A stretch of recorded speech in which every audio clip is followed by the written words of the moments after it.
So this is the revision question called panel. We're focusing on effectively on part B of the question, which is the practical elements of the question. And whenever you have something in relation to deferred tax, the examiner is actually testing you on two things. First of all, do you understand the accounting? And secondly, do you understand the deferred tax on the accounting? So deferred tax is a good way of tying everything up together.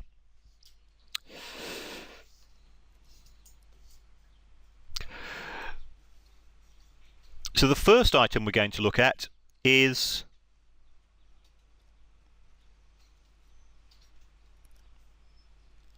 share options. So I start off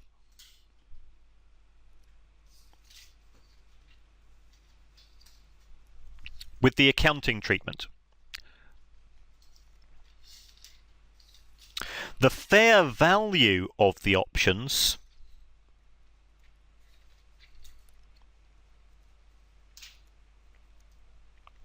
should be charged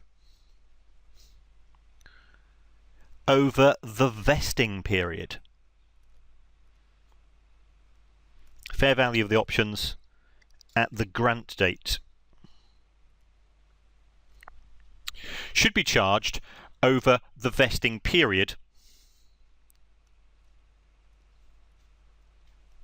And we're told that these are 2-year options. Therefore, each year we're going to debit the income statement. We've got $40 million worth of options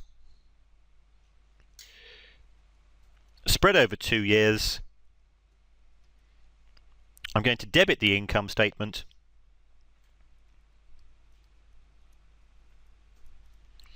and credit equity.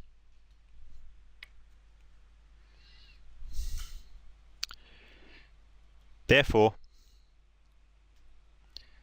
there is no carrying amount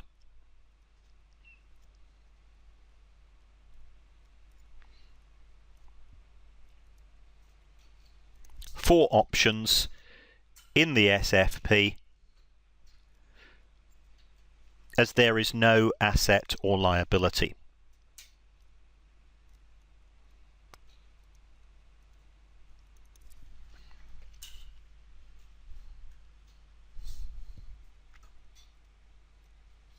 So we start off with the accounting treatment, and we then go to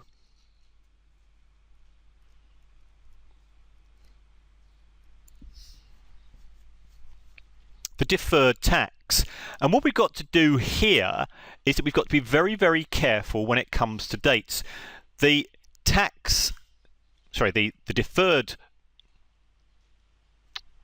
share option scheme started on the 1st of November X3. And we are told that local tax law allows a tax deduction at the exercise date of the intrinsic value of the options. The intrinsic value is the profit which can be made by the option holders.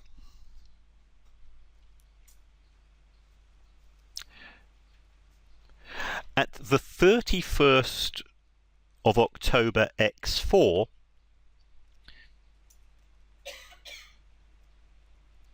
the intrinsic value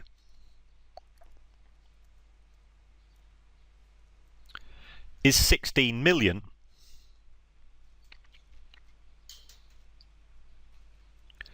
And we are 1 year into a 2-year vesting period.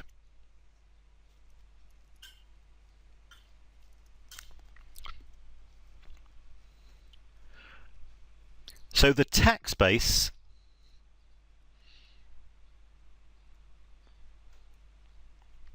is therefore 16 divided by 2. It's $8 million.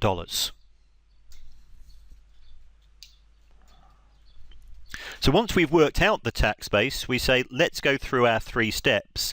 Step 1, we're going to compare. The carrying amount is nil. We're going to take away the tax base, which is 8.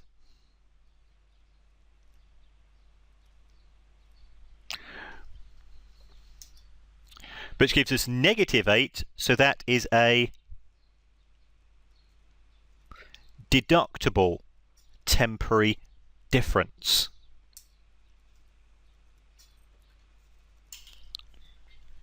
Step 2, we do our SFP calculation. And it says in the question we're to assume a tax rate of 30%, so it's going to be the tax rate of 30% times 8 million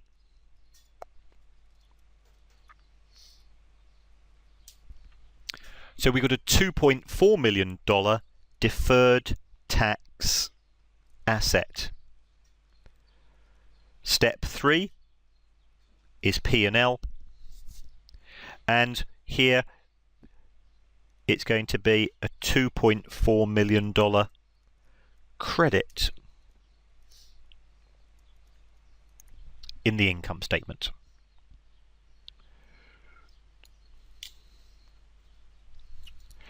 So that's what we're going to be doing in year 1.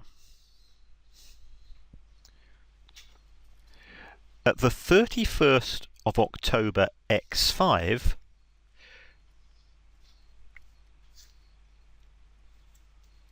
the options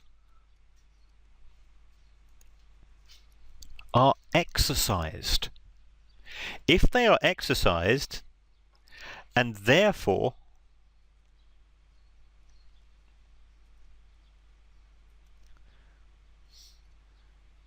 the tax deduction is made.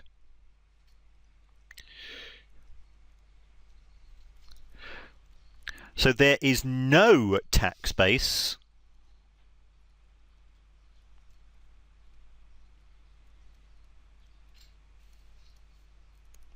carried forwards. Because we've physically made our tax claim, haven't we? As soon as those options are exercised, we make our tax. If you make a tax claim, you're not carrying any tax forwards. So we would say here, step 1, carrying amount is nil. Tax base is nil. So we've got nothing to carry forwards. So step 2 means that there is no deferred tax asset or liability. Step 3, the movement in the deferred tax asset is a reduction. Because we did have a deferred tax asset at the start of the year of 2.4 million, but that no longer exists. So therefore, how do we get rid of it? Credit deferred tax asset 2.4 million and debit the income statement 2.4 million. Note, this is where we enter into nerd territory.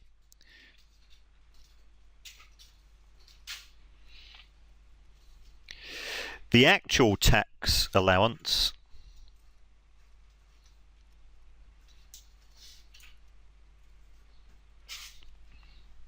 is 46 million.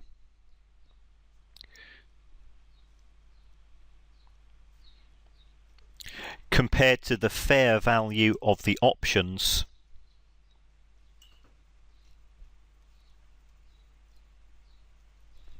of 40 million.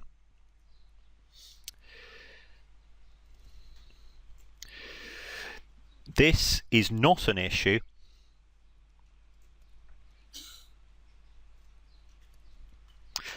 but if the tax allowance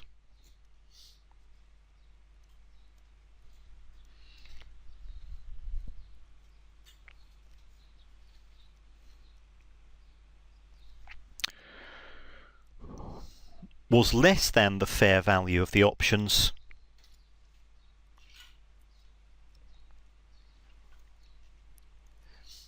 the tax on the difference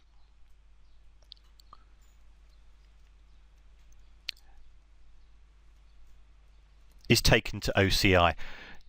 That's just me trying to give you a perfect answer. It's not the type of thing you need to remember for the exam. Okay, it's just in case you're reading a textbook and it talks about some of it going to OCI, which it will do.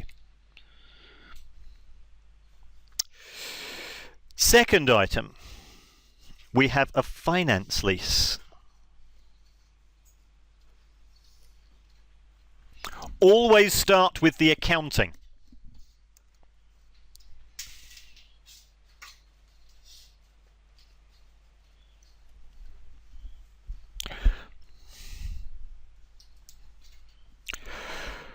So what is the accounting here? On the 1st of November X4, what do? We debit PPE with our leased asset, and the present value of the lease payments is 12 million, and we credit a lease obligation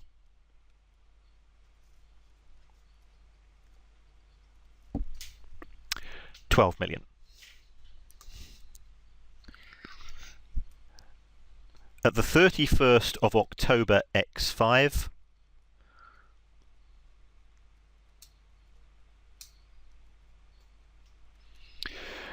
we're going to depreciate the asset, and that's going to be 12 million over 5 years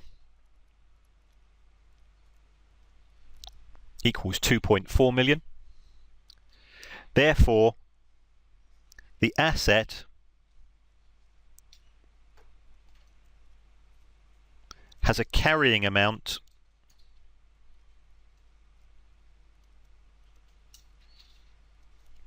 of 9.6 million.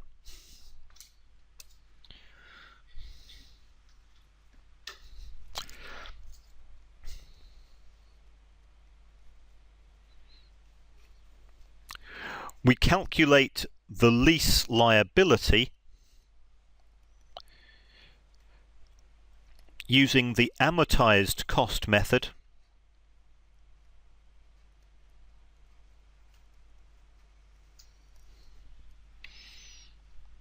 How do we go about dealing with that? Well, we start off with the date 1st of November X4. What have we done? We have borrowed 12 million. We are told that the interest on the lease is 8%.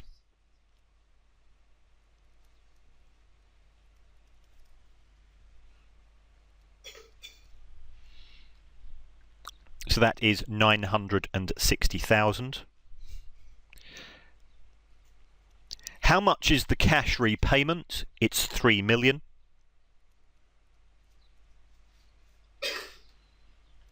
So we're going to carry forward 9,960.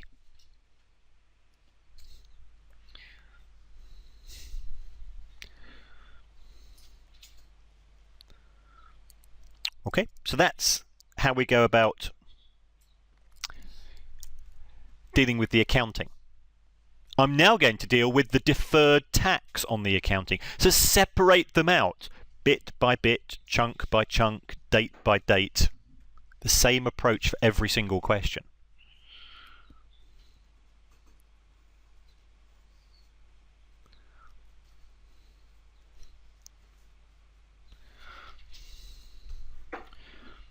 So we've got the deferred tax in relation to this. Step 1.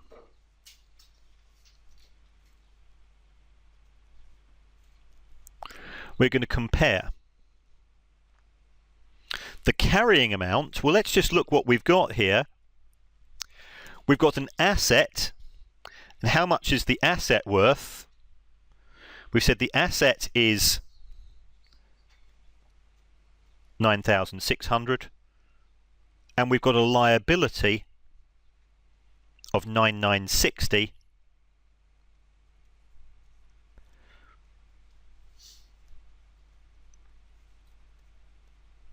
So we've got a net liability in our statement of financial position of 360.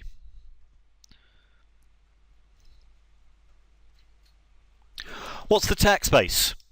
Well, the tax authorities say the company can claim a tax deduction for the annual rental payment. So we paid 3 million. We've been allowed to charge 3 million.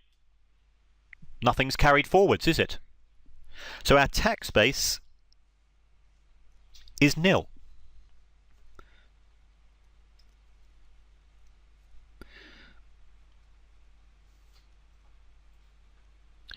This gives us a deductible difference, because it's a negative of 360. Step 2, our deferred tax asset is 360 times the tax rate of 30%. It's 108,000.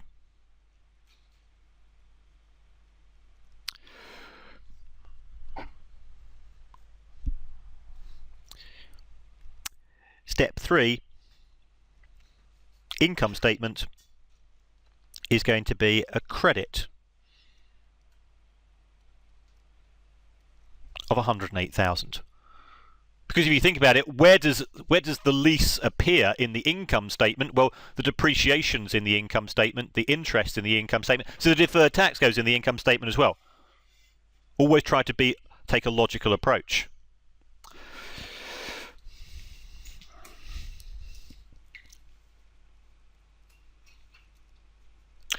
Next, we've got PINS, which is our wholly owned subsidiary.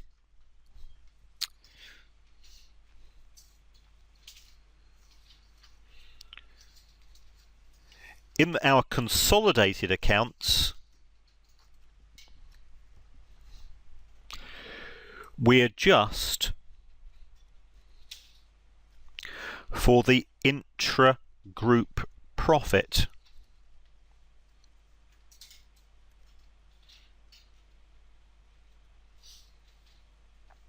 In inventories. Therefore,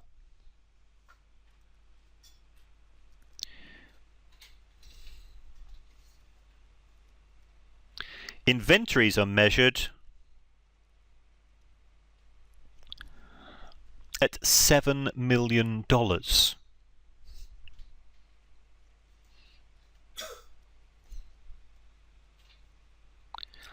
In the group SFP. How do we achieve that?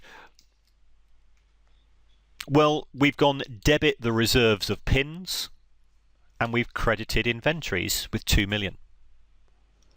As far as the tax authorities are concerned, tax authorities don't deal with groups, they deal with companies. So if we now take a look at the deferred tax,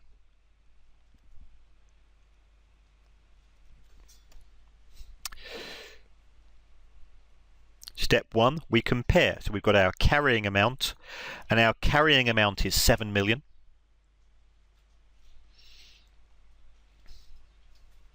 The tax base is the cost to panel of 9 million. Because the tax authority say, how much did you pay for the inventories? I paid 9 million. That's what we're put into the accounts then.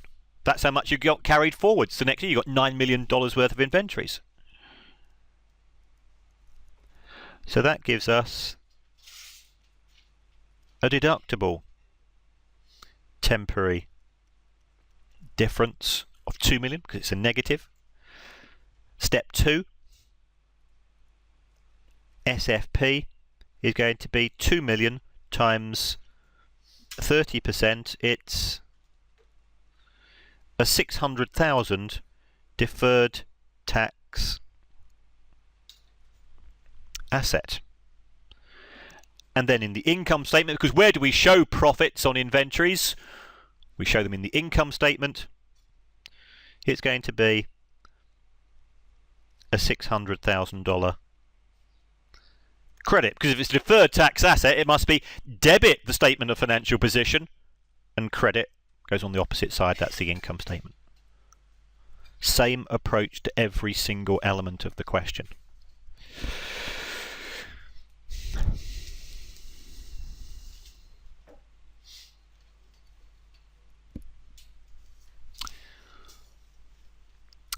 Next, we have Nails.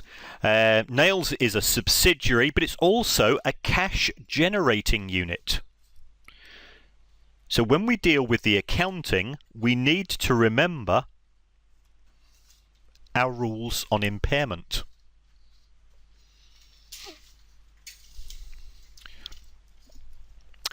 So we've got a carrying amount of 6 million and goodwill before any impairment loss, but we then had an impairment loss of 1.8 million. So what I'm going to do here, I always set up a little table, pre-impairment. We had goodwill of 1 million.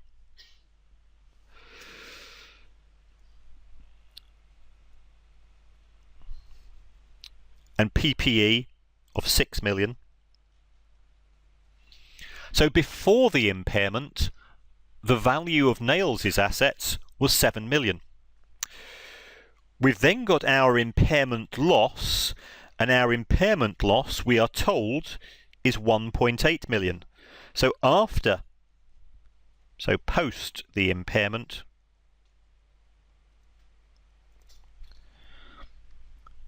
the value of the net assets of Nails is 5.2 million. What do the rules for impairment of a cash-generating unit say? The first thing that you should impair is goodwill. So I'm going to impair goodwill, and I can absorb the full value of goodwill to take its value down to 0. The remainder of the impairment is taken against your remaining assets, which takes us down to 0.8 million. So our post-impairment value of PPE is 5.2. The tax base of PPE was 4 million. So that's our accounting.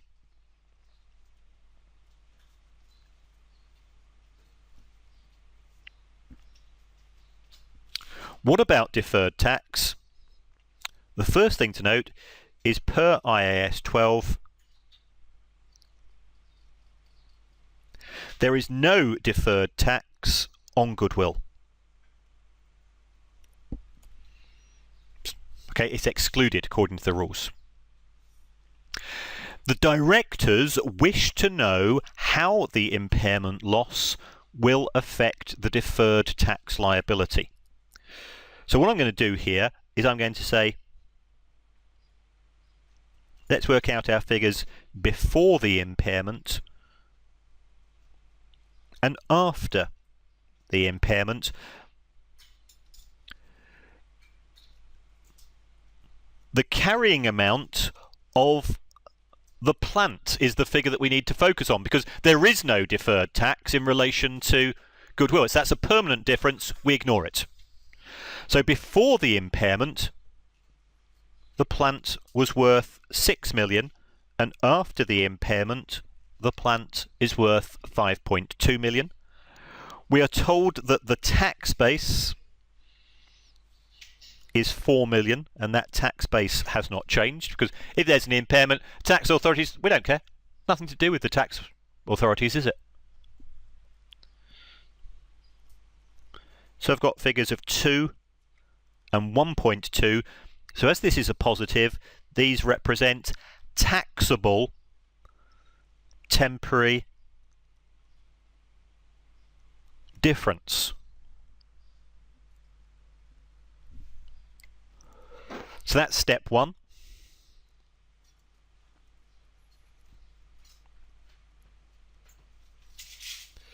It's often said that there are 3 steps to heaven. I think there are 3 steps to deferred tax heaven.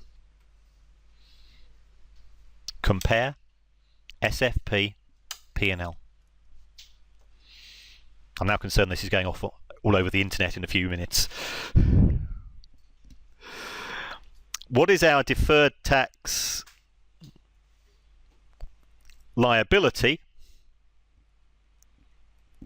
I'm going to multiply through by 30%. So it would have been $600,000, but now it's $360,000. So therefore, the impairment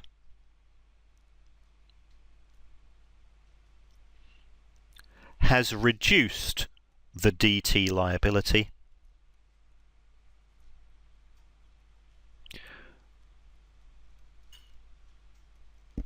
by $240,000, hasn't it?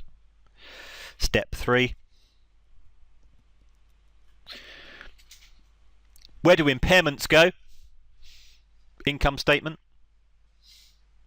Unless it's relating to a previously revalued asset, and then it starts to get complicated, but no evidence of that in this particular question. So in the income statement, we're going to debit the income statement,